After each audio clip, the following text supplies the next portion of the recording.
Salam alaikum. Le cheikh a dit, il est interdit de se souhaiter la mort.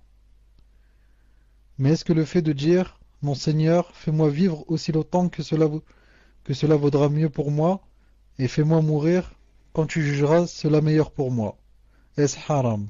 Tfadal cheikh.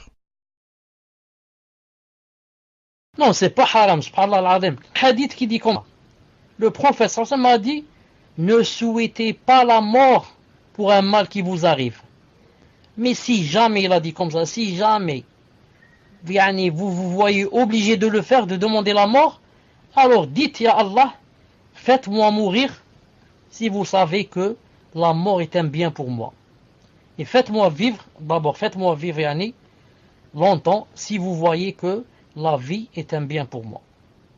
Donc ça, ce qu'on dit là, on le dit comme solution.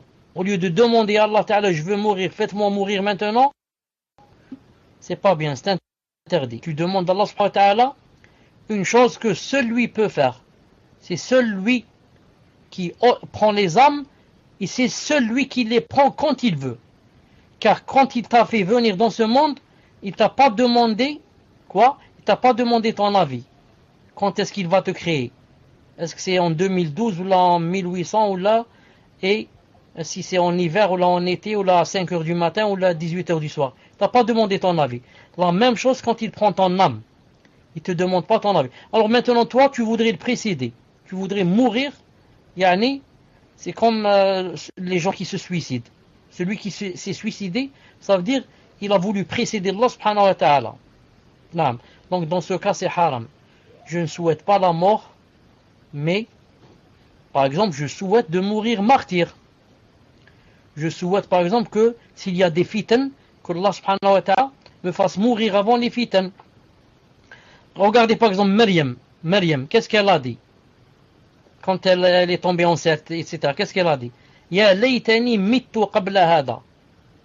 Ah, si j'étais morte avant cela. Elle a fait le souhait. C'est pas de mourir, mais de mourir sans les fitnes. Vous avez compris? Elle n'a pas dit à Allah, pourquoi vous m'avez pas fait mourir? Mais à Allah, j'aurais préféré mourir, je préfère mourir que de tomber dans des fitnas pareils. C'est pour ça qu'il y a un hadith authentique du prophète sallallahu alayhi wa sallam où il disait Allahumma idha aradta fitnatan biqawm fatawfani ghayra maftoun.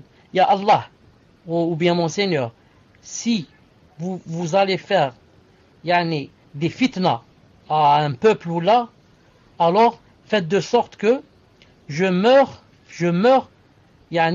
non éprouvé. Donc ici on n'a pas demandé de mourir, mais on a demandé de mourir non éprouvé, sans épreuve. Donc voilà, Inch'Allah Ta'ala, pour la réponse. Celui qui dit, Ya Allah, si la vie est un bien pour moi, faites-moi donc vivre.